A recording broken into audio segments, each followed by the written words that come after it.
Assalamualaikum warahmatullahi wabarakatuh. Selamat malam dan salam sejahtera untuk kita semua. Yang saya hormati Bapak Dr. Azad SH MPD selaku dosen pengampu mata kuliah media pembelajaran digital serta teman-teman seperjuanganku. Semoga kita semua dalam keadaan sehat walafiat dan tentunya bahagia. Pada kesempatan kali ini, kami dari kelompok 6 yang terdiri dari saya Marija dan teman saya Bu Indri Halo. akan mempresentasikan mengenai platform e-learning dan LMS. Latar belakang terjadinya transformasi pendidikan, di mana pendidikan tidak lagi terbatas oleh ruang kelas, waktu, dan metode konvensional. Tetapi transformasi pendidikan saat ini didorong oleh beberapa faktor yang saling berkaitan. Pertama, era digital mengubah seluruh aspek kehidupan termasuk pendidikan, di mana akses informasi dan cara berinteraksi berubah secara fundamental. Pendidikan harus merespon perubahan ini dengan mengintegrasikan teknologi untuk memastikan proses belajar mengajar tetap relevan. Yang kedua, munculnya model pembelajaran baru yang lebih fleksibel dan adaptif. Pergeseran ini memicu kebutuhan akan model pembelajaran baru yang tentunya tidak kaku lagi, seperti blended learning, hybrid learning, atau micro learning kini semakin populer karena fleksibel dalam waktu, tempat, dan kecepatan belajar. Ketiga, e-learning dan LMS atau Learning Management System menjadi tulang punggung transformasi pendidikan. LMS sebagai kerangka kerja terstruktur untuk mengelola seluruh aspek pembelajaran secara daring.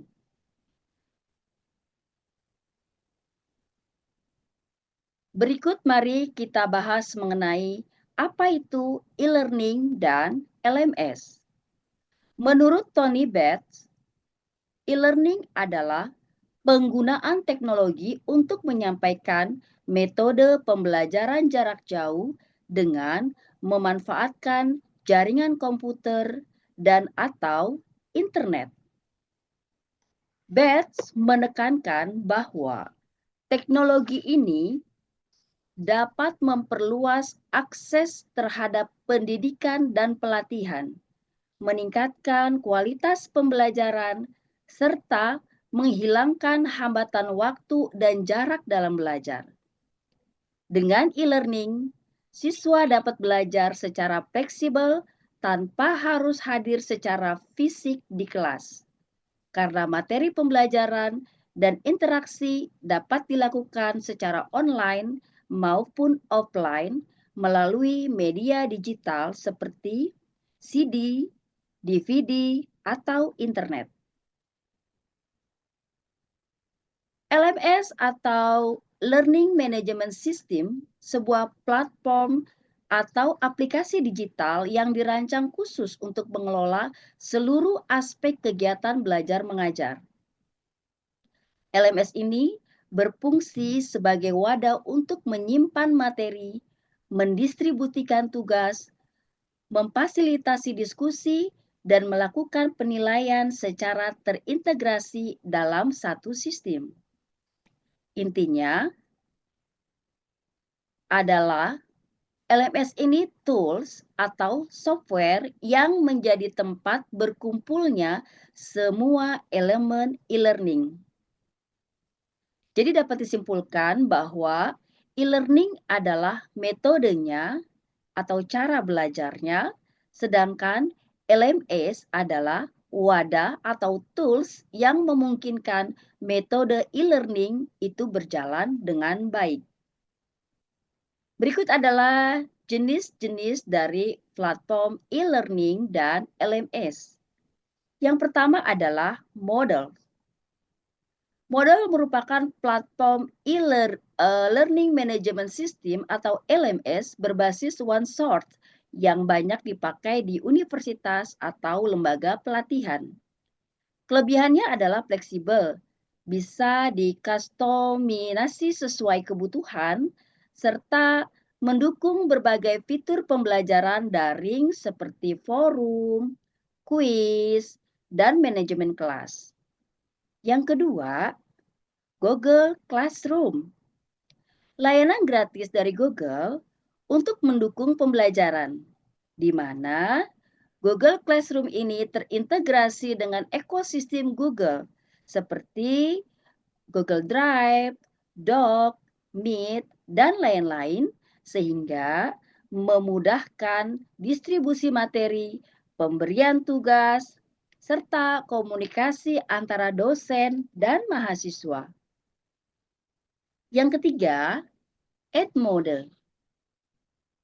Platform pembelajaran yang mirip dengan media sosial. Edmodo lebih menekankan aspek komunikasi dan kolaborasi dalam pembelajaran dengan tampilan yang sederhana dan familiar sehingga mudah digunakan guru maupun mahasiswa. Yang keempat, Microsoft Teams. Platform kolaborasi yang awalnya dirancang untuk kerja Teams, tetapi juga bisa berfungsi sebagai LMS. Terintegrasi dengan produk Microsoft 365 seperti Word, Excel, OneNote, dan lain-lain yang mendukung fitur kelas virtual, berbagi dokumen, serta komunikasi. Di dalam implementasinya, e-learning dan LMS memiliki beberapa tantangan. Di antaranya, pertama, keterbatasan infrastruktur teknologi. Adanya kendala pada akses internet atau ketersediaan perangkat digital, terutama di daerah terpencil. Yang kedua, literasi digital rendah. Guru dan siswa belum terbiasa menggunakan platform digital, sehingga butuh pelatihan tambahan. Yang ketiga, kurangnya dukungan kelembagaan. Kurikulum masih konvensional, belum serius dalam merancang kurikulum yang terintegrasi dengan e-learning. Yang keempat, minim interaksi sosial.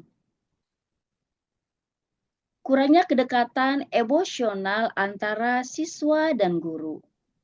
Dan yang kelima ini adalah adaptasi dalam kendala teknis. Pengguna sering mengalami kesulitan teknis dalam mengaplikasikan LMS maupun dalam penyusunan materi digital. Untuk peran e-learning dan LMS dalam transformasi pendidikan, akan disampaikan oleh teman saya, Bu Indri. Silakan, Ibu Indri. Baik, terima kasih Bu Marija. Bapak dosen dan teman-teman semua, saya akan membacakan peran e-learning dan LMS dalam transformasi pendidikan. Meski ada tantangan, kita tidak bisa menutup mata bahwa e-learning dan LMS membawa banyak manfaat besar bagi dunia pendidikan. Di antaranya, yang pertama yaitu fleksibilitas. Artinya, waktu belajar kapan saja dan tempat di mana saja. Kemudian yang kedua, aksesibilitas. Artinya dapat menjangkau siswa meskipun di daerah terpencil.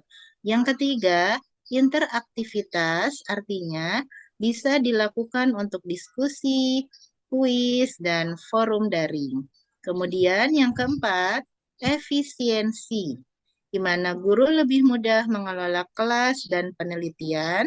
Dan yang terakhir yaitu personalisasi, artinya sesuai kecepatan dan gaya belajar siswa. Kemudian di sini, untuk menjawab tadi, maka beberapa solusi dapat kita lakukan. Yang pertama yaitu pelatihan TIK, yang bertujuan agar guru dan siswa lebih mengenal digital, sehingga bisa membuat konten yang lebih menarik. Yang kedua, penguatan infrastruktur. Adanya kolaborasi pemerintah dan swasta untuk menyediakan internet dan perangkatnya. Yang ketiga, kurikulum berbasis digital. Dalam hal ini harus menyesuaikan materi dengan format interaktif dan relevan. Kemudian yang keempat, kolaborasi multisektor. Artinya, ini adanya kolaborasi antara lembaga pendidikan, pemerintah, dan industri teknologi itu sendiri. Dan yang terakhir yaitu metode interaktif, diskusi daring, tugas kolaboratif, penggunaan AI, dan forum refleksi spiritual. Berikut kami akan menyajikan penggunaan platform e-learning. Yang pertama yaitu Moodle. Di kesempatan kali ini, kita akan sama-sama belajar bagaimana cara membuka Moodle dan mengumpulkan tugas di Moodle. Cara pertama, silakan buka browser apapun itu, lalu ketikkan di kolom pencarian Moodle Unai atau moodle.unai.edu. Lalu pilih di pilihan yang paling atas. Lalu setelah masuk di Moodle-nya, klik di bagian kanan atas login, lalu masukkan username dan password yang sudah diberikan. Setelah itu klik login, maka teman-teman akan masuk ke halaman utama Moodle. Di sini ada beberapa pilihan. Jika diperhatikan, ada pilihan My Course, ada mata kuliah 1, itu adalah mata kuliah yang sedang diambil. Cara mengumpulkan tugas. Untuk mengumpulkan tugas di mata kuliah 1, klik mata kuliah 1 di bagian My Course, lalu akan muncul tampilan seperti ini. Pilih di tugas yang sudah diberikan. Seperti ini contoh tugas logo Unai. Klik di bagian tersebut, lalu di sini bisa dilihat kapan terakhir kali dikumpul, time remaining, dan kita langsung mengumpulkan dengan mengklik Add Submission. Setelah itu ada dua pilihan, bisa langsung drag and drop tugasnya ke bagian sini, atau dengan cara kedua, dengan mengklik di bagian sini, lalu pilih Upload File, lalu pilih Browse, lalu pilih file tugasnya. Setelah itu klik Upload this file. Lalu, jika sudah, teman-teman jangan lupa untuk menceklis checkbox yang ada di atas untuk memastikan bahwa tugas tersebut adalah dikerjakan oleh sendiri. Lalu klik Save Change, maka teman-teman akan dialihkan kembali ke halaman ini. Sampai di sini proses pengumpulan tugas sudah selesai. Di Moodle ini, teman-teman juga bisa mendownload materi yang sudah diberikan oleh dosen di Moodle. Caranya, masuk ke mata kuliah. Di sini kita ibaratkan mata kuliah 1. Klik mata kuliah 1, lalu pilih materi kuliah. Ini merupakan mata kuliah yang sudah diupload dan siap untuk di-download. Kuis. Di Moodle, teman-teman juga bisa melakukan kuis. Berikut adalah langkah-langkahnya. Pertama, klik mata kuliah yang diambil, lalu pilih kuis. Di sini adalah kuis 1, silakan diklik dan bisa langsung dipilih Attempt Quiz Now. Setelah itu, pop-up jendela baru akan keluar. Dan teman-teman sudah bisa mengerjakan kuisnya. Harap teliti dalam mengerjakan kuis tersebut dan baca setiap perintah yang disuruh. Jika sudah selesai, klik Finish Attempt, lalu pilih Submit All and Finish. Lalu pilih Submit All and Finish sekali lagi. Dan jika sudah selesai, maka nilai dari teman-teman akan langsung keluar. Namun, ada beberapa kuis yang setelah kita selesai, kita tidak bisa melihat nilainya sampai diperiksa oleh dosen tersebut. Selanjutnya yaitu penggunaan Google Classroom. Memasuki tahun ajaran baru di tengah pandemi, anak-anak masih harus belajar di rumah, terutama untuk para siswa di daerah zona merah atau zona kuning. Beberapa sekolah menggunakan media pembelajaran Google Classroom. Apakah Moms masih asing dengan Google Classroom? Seperti apa cara menggunakannya? Simak penjelasannya di video ini ya Moms.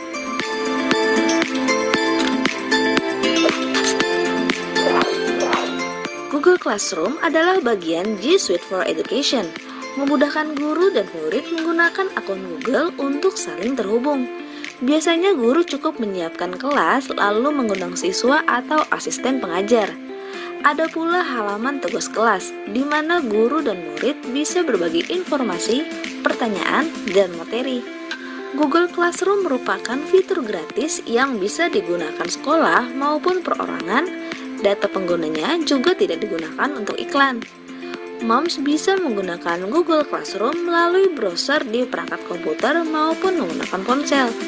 Penting bagi moms dan dads mendampingi si kecil saat belajar, apalagi jika anak belum paham menggunakan Google Classroom ini. Moms bisa memandunya, langkah-langkahnya cukup mudah. Bagaimana cara menggunakan Google Classroom melalui komputer? 1. Buka browser, lalu cari laman Google Classroom. Klik laman Google Classroom.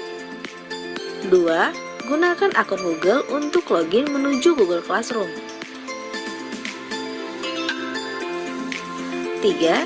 Setelahnya akan muncul tampilan laman Google Classroom. Jika akun sudah digunakan sebelumnya, terdapat kelas-kelas yang sudah ada. Jika belum, tampilannya kosong seperti ini. 4. Untuk bergabung, masukkan kode kelas yang sudah diberikan oleh pengajar. Pastikan kodenya sesuai ya Moms, supaya si kecil tidak salah kelas.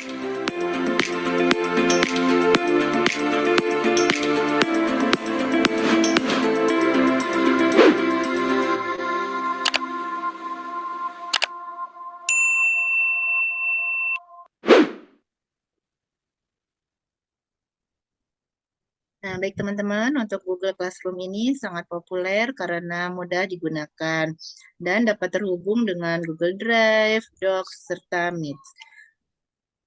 Selanjutnya yaitu penggunaan Edmodo. Halo, di sini saya akan sedikit membimbing dalam penggunaan Edmodo untuk persiapan ujian melalui aplikasi Chrome. Terlebih dahulu, silakan klik aplikasi Chrome-nya. Nah, setelah Chrome terbuka, pada bagian address bar silakan ketikkan edmodo.com. Kemudian tekan Enter.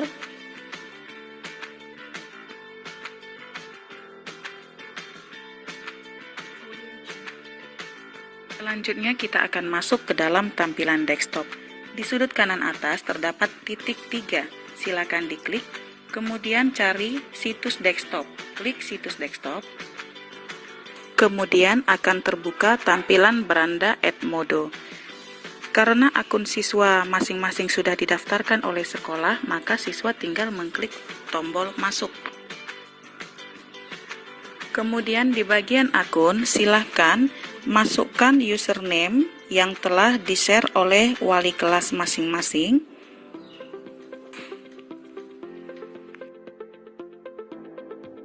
Nah, setelah kamu mengetikkan username, silahkan isikan password kamu.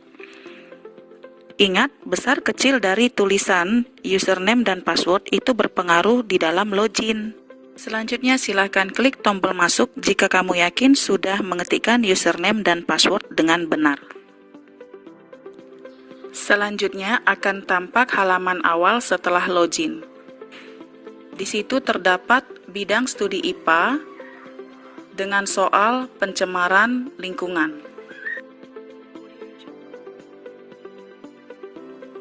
Yuk, selanjutnya silahkan klik tombol tag quiz untuk membaca instruksi berikutnya.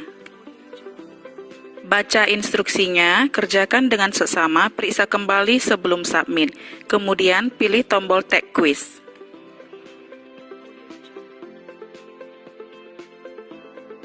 Kemudian di sini soalnya sudah keluar. Perhatikan di bagian atas, di situ terdapat hitungan mundur dalam mengerjakan ujian. Silakan kamu pilih jawaban sesuai dengan pertanyaan.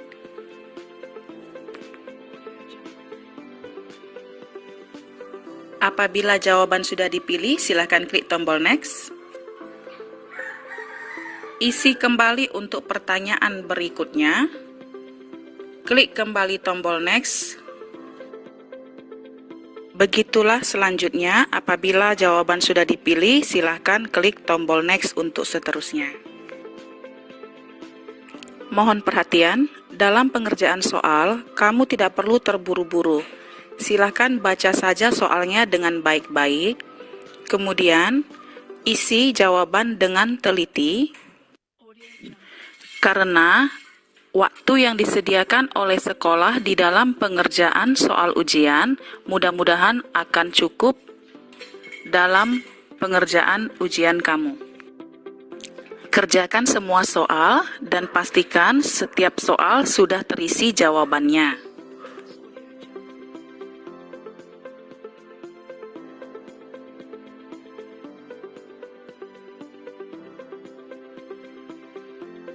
Untuk mengecek kembali semua jawaban yang sudah kamu isi, kamu boleh klik tombol Previous. Dan kamu juga dapat memperbaiki soal yang menurut kamu jawabannya kurang tepat.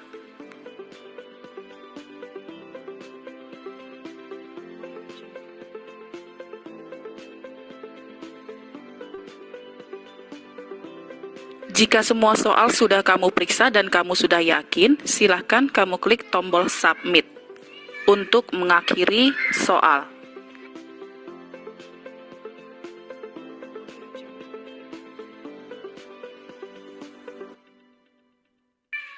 Nah, apabila tampilan sudah seperti ini artinya kamu sudah berhasil submitted. Dan ujian kamu sudah selesai. Demikianlah pengarahan penggunaan Edmodo untuk persiapan ujian melalui aplikasi Google Chrome. Selamat ujian. Nah, selanjutnya yaitu penggunaan Microsoft Teams.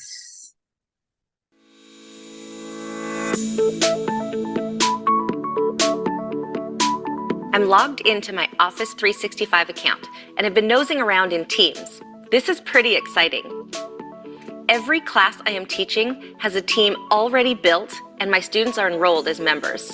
But there are also materials I used last year that I would like to use for this year's classes. Items like my class syllabus, class expectations, and my daily opening activity can be quickly moved into my team site. Let me show how to make that happen. I want to stay really organized this year with my content, so before I move anything over, I need to create a couple of channels for my students. Since I teach 6th grade science, I'm going to start with an earth science channel and a physical science channel. That will take me through a couple of grading periods. I can always add more later. My channels can be named around topics, subjects, or disciplines. It's up to me as the teacher. We do science labs weekly, and I have uploaded my data spreadsheet for my science labs from my computer to my team files. I can upload it from my desktop or move or copy all kinds of files like class notebooks, PowerPoint presentations, or Word documents from my existing OneDrive or SharePoint sites. I need to place it under my Earth Science channel. I see that some default tabs are already there. Conversations are where we have our class discussions. Files and class notebook are already present, so I won't need to add them. But I want all those science labs we use to be in their own tab, so I need to add it. I'm in the Earth Science channel and click the plus. After I select the Excel icon, a window opens for me to select the file I want to link directly. I click the spreadsheet I just uploaded. Now, my students can open their lab datasheet just by clicking that tab. What other tabs might I want to create? Maybe one for our Earth Day presentation. I could do the same process for PowerPoint. I am liking this organization. Wow, this is easy. I can move any files I have on my computer to files, or make them a tab if my students use them often. Getting organized this year is going to be so much easier than last year. I will have my class notebook and the body of our science content loaded. I think I am all set.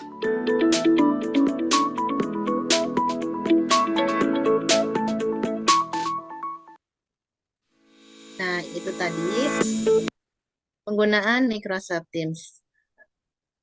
Perangkat ini bukan hanya untuk pembelajaran, tetapi juga untuk kolaborasi, dapat digunakan untuk video conference, berbagi file, hingga integrasi dengan aplikasi Microsoft lainnya.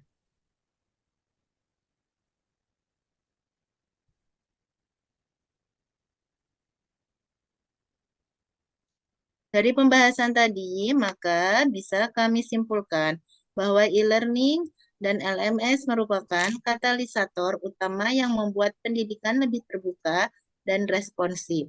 Kemudian, potensi untuk meningkatkan kualitas pembelajaran sangat besar, meski ada kendala.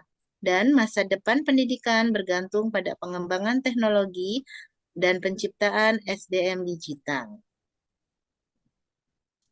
Materi ini kami susun dengan merujuk pada beberapa penelitian yang membahas efektivitas penggunaan LMS dalam mendukung pembelajaran jarak jauh, implementasi LMS di sekolah, hingga strategi pemanfaatan e-learning dalam meningkatkan kualitas pembelajaran. Demikian pemaparan dari kelompok kami. Semoga bisa memberikan gambaran tentang bagaimana e-learning dan LMS dapat dimanfaatkan secara maksimal di dunia pendidikan. Terima kasih atas perhatiannya. Kurang lebih mohon maaf. Saya akhiri. Wassalamualaikum warahmatullahi wabarakatuh.